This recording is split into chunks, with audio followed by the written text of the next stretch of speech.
ನಮಸ್ಕಾರ ವೀಕ್ಷಕರೇ, ಎಲ್ಲರಿಗೂ ವಿಕಮ್ ಟಿವಿಗೆ ಸ್ವಾಗತ. ನಾನು ನಿಮ್ಮ ಶ್ವೇತಾ. ನಾನಿವತ್ತು ನಿಮಗೆ ಮಾವಿನ ಹಣ್ಣನ್ನು ಯೂಸ್ ಮಾಡಿಕೊಂಡು ಕೇವಲ 3 ಪದಾರ್ಥದಿಂದ ಮಾವಿನ ಹಣ್ಣಿನ ಜಾಮನ್ನು ಹೇಗೆ ಮಾಡೋದು ಅಂತ ತೋರಿಸ್ತಾ ಇದ್ದೀನಿ. ಇವಾಗಂತೂ ಮ್ಯಾಂಗೋ ಸೀಸನ್ ಆಗಿರೋದ್ರಿಂದ ನೀವು ಈ ರೆಸಿಪಿನ ಟ್ರೈ ಮಾಡಲೇಬೇಕು. ಬನ್ನಿ ಇವಾಗ ಈ ಮ್ಯಾಂಗೋ ಜಾಮನ್ನ ಹೇಗೆ ಮಾಡೋದು ಅಂತ ನೋಡೋಣ. ಇದಂತೂ ಅಂಗಡಿಯಿಂದ ನಾವು ತರೋ ಜಾಮಿನಿಂದನೂ ತುಂಬಾ ರುಚಿಯಾಗಿರುತ್ತೆ. ಮೊದಲಿಗೆ ನಾನಿಲ್ಲಿ 2 ದೊಡ್ಡ ಗಾತ್ರದ ಮಾವಿನ ಹಣ್ಣನ್ನು ತೊಗೊಂಡಿದ್ದೀನಿ. ನೀವು ಬೇಕಾದರೆ 3 ಚಿಕ್ಕದಾದರೆ 3 ಹಣ್ಣನ್ನು ತೊಗೊಳ್ಬೋದು. ಇದು ಆಲ್ಮೋಸ್ಟ್ ನಮಗೆ 250 to 300 ಗ್ರಾಮ್ ಅಷ್ಟು ಬರುತ್ತೆ. ಹಾಗಾಗಿ ಇಲ್ಲಿ 2 ಮ್ಯಾಂಗೋವನ್ನು ನಾವು ತೊಗೊಂಡು ಚೆನ್ನಾಗಿ ಹಣ್ಣಾಗಿರಬೇಕು. ಈ ಮ್ಯಾಂಗೋದು ಒಳಗಡೆ ಇರೋಂಥ ಪಲ್ಪ್, ಸಿಪ್ಪೆನ ತೆಗೆದು ಒಳಗಡೆ ಇರುವಂಥ ಮ್ಯಾಂಗೋ ಪಲ್ಪ್ನ ತೊಗೊಂಡು ಮಿಕ್ಸಿ ಜಾರ್ಗೆ ಹಾಕ್ಕೊಂಡು ನುಣ್ಣಗೆ ರುಬ್ಕೋಬೇಕು.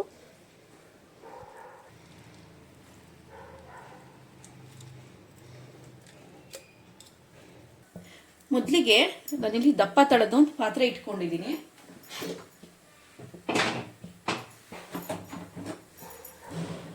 ಅವಾಗಲೇ ರುಬ್ಕೊಂಡಿದ್ನಲ್ಲ,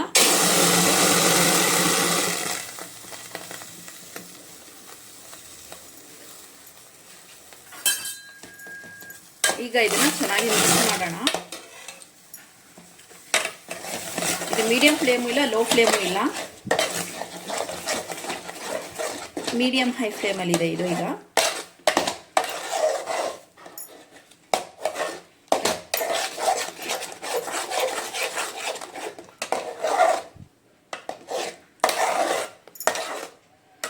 ನೋಡಿ, ಇದನ್ನೆಲ್ಲ ಚೆನ್ನಾಗಿ ಮಿಕ್ಸ್ ಮಾಡ್ತಾ ಇದ್ದೀವಿ. ಈಗ ಈ ಥರ ಬಬಲ್ಸ್ ಬರೋಕ್ಕೆ ಸ್ಟಾರ್ಟ್ ಆದರೆ ಬಿಸಿ ಆಗಿದೆ ಅಂತ ಅರ್ಥ. ಇವಾಗ ನಾನು ಇದಕ್ಕೆ ಶುಗರ್ ಹಾಕ್ತಾ ಇದ್ದೀನಿ. 1/4 ಕಪ್ ಅಷ್ಟು ಶುಗರ್ ಹಾಕೋಣ.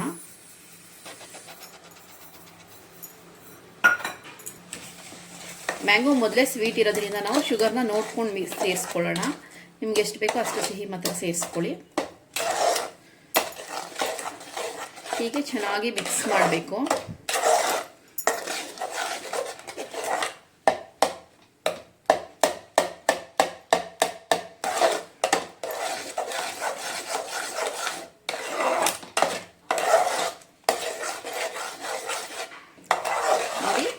ಇದೇ ಥರ ನಿಧಾನಕ್ಕೆ ಒಂದು 20 to 30 ಮಿನಿಟ್ಸ್ ಮಿಕ್ಸ್ ಮಾಡ್ತಾನೇ ಇರಬೇಕು.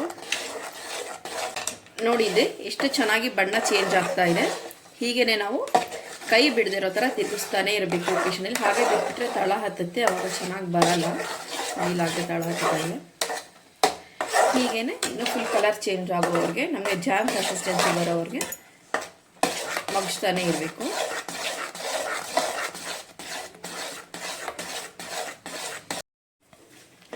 ನೋಡಿ, ಇವಾಗ ಇದು ಕರೆಕ್ಟ್ ಜಾಮ್ ಕನ್ಸಿಸ್ಟೆನ್ಸಿ ಬಂದಿದೆ. ಇವಾಗ ಇದು ಕರೆಕ್ಟಾಗಿ ಆಗಿದೆಯಾ ಅಂತ ಹೇಗೆ ಕಂಡುಹಿಡಿಯೋದು ಅಂದರೆ, ಒಂದು ಪ್ಲೇಟ್ ಮೇಲೆ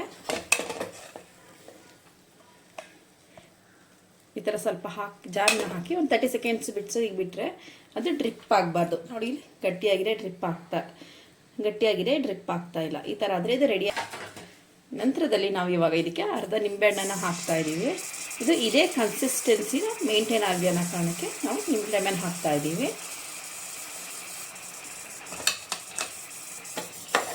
ಲೆಮನ್ ಹಾಕಿದ ನಂತರ ಒಂದು 2 ಮಿನಿಟ್ಸ್ ನೀಟಾಗಿ ಮಿಕ್ಸ್ ಮಾಡಬೇಕು. ನೋಡಿ, 2 ಮಿನಿಟ್ಸ್ ಇದನ್ನು ಚೆನ್ನಾಗಿ ಮಿಕ್ಸ್ ಮಾಡಿದ್ಮೇಲೆ ಇದು ಜಾಮ್ ರೆಡಿ ಆಗುತ್ತೆ. ನೋಡಿದ್ರಲ್ಲ ವೀಕ್ಷಕರೇ, ಎಷ್ಟು ಸುಲಭವಾಗಿ ಮ್ಯಾಂಗೋ ಜಾಮ್ನ ನಾವು ಮನೆಯಲ್ಲೇ ಮಾಡ್ಕೋಬೋದು ಅಂತ. ನೀವು ಕೂಡ ಟ್ರೈ ಮಾಡಿ ಹೇಗೆ ಬಂತು ಅಂತ ನನಗೆ ಕಮೆಂಟ್ ಬಾಕ್ಸ್ನಲ್ಲಿ ತಿಳಿಸಿ. ಇದನ್ನು ನಾವು 1 ವರ್ಷ ಬೇಕಾದ್ರೂ ಫ್ರಿಜ್ಜಲ್ಲಿ ಸ್ಟೋರ್ ಮಾಡಿ ಇಟ್ಕೋಬೋದು. ನಿಮಗೆ ಈ ರೆಸಿಪಿ ಇಷ್ಟ ಆಗಿದ್ರೆ ಮನೆಯಲ್ಲೂ ಟ್ರೈ ಮಾಡಿ ಹೇಗೆ ಬಂತು ಅಂತ ಕಮೆಂಟ್ ಮಾಡಿ. ನೀವು ಇನ್ನೂ ಚಾನಲ್ಗೆ ಸಬ್ಸ್ಕ್ರೈಬ್ ಆಗಿಲ್ಲ ಅಂದರೆ ಸಬ್ಸ್ಕ್ರೈಬ್ ಮಾಡಿ. Thank you for watching.